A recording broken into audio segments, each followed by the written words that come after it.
Yo, what's happening people, and welcome back to the channel. In today's video, I'm going to be showing you how I've got my FL Studio default template set up. Now, I'm primarily an Ableton Live user, but I sometimes like to switch to FL just to get ideas down quickly.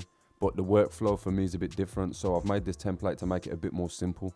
Just quickly before we get into it as well, me and the guys at Pattern Sounds have just dropped our first Kontakt library, and we've also dropped a decent sampler library too. That's called Gravity Piano, and I'm going to leave a link for that in the description below.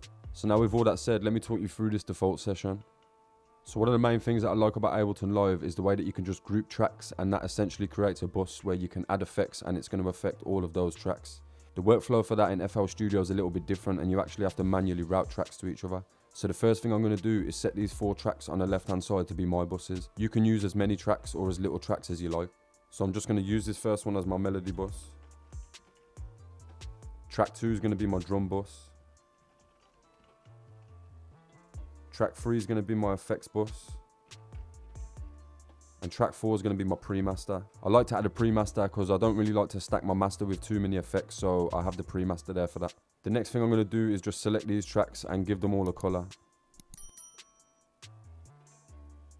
Now that I've got these tracks named and colored, again I'm just going to select them all, right click, and I'm going to go dock to, and I'm going to dock them to the left. This is just going to keep them away from all of your instruments. Now the next thing I want to add is some send tracks. Send tracks can be useful when you want to add effects such as reverbs and delays and you don't want to apply them straight onto your instrument. So what you'd do is you'd apply them to the send track, set your effect to 100%, and then you can mix the level of the wet in with the dry. So what I'm going to do now is take 4 tracks from the end. I've got my preview track on 125, so that means when I play the metronome it's going to play through 125. So I'm going to go from 124, select myself my 4 tracks that I want. Now I'm just going to give all of these the same color.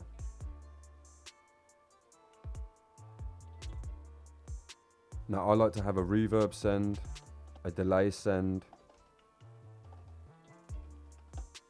a distortion send, and a saturation send. Then the same thing, I'm going to select these 4 tracks, right click, go to dock to, but this time I'm going to dock them to the right. And this just means they're going to stay out of the way of everything in the middle. Alright, cool. So what we've got now is we've got our 4 buses on the left hand side and we've got our 4 send tracks on the right hand side. So what I'm going to do now is go to the channel rack and just add some blank instruments so I can start routing them to some of these other mixer tracks. So now we've got some blank instruments in the channel rack. I want to go through and assign these to the mixer. But first I'm just going to color code them a little bit. So I'm going to select my top 4 instruments first, come up to this drop down arrow, and I'm going to go to color selected. Then I'm going to choose gradient.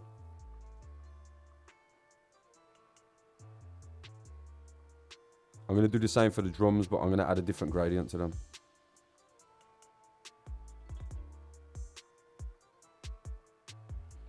Now that we've got all these instruments color coded, we can select them all and just press Ctrl L. And what this is going to do is it's going to assign each track to a blank mixer track.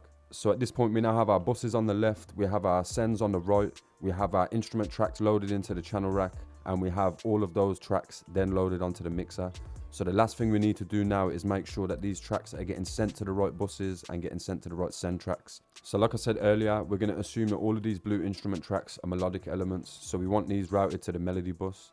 We're going to do this by selecting all of the tracks, coming down to this arrow, right clicking it and hitting route to this track only. And as you can see now, each of these tracks is routed to the melody bus. For the drums we want to do the same thing, so I'm just going to highlight them all, but this time I'm going to come to the drum bus, right click and route to this track only.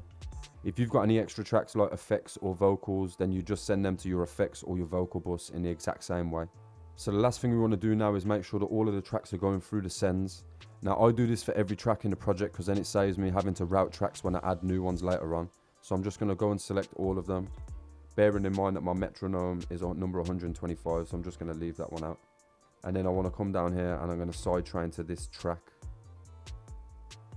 and to the next one, and to the next one, and to the next one.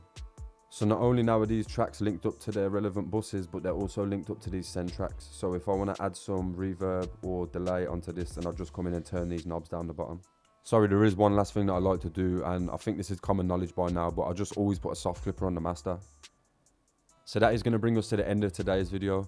If you want to get your hands on this FLP, then head down to the description and there'll be a free download link there. If you picked up any gems from today's video, then make sure you smash that like button. Thanks again for watching, and I'll catch you all in the next one.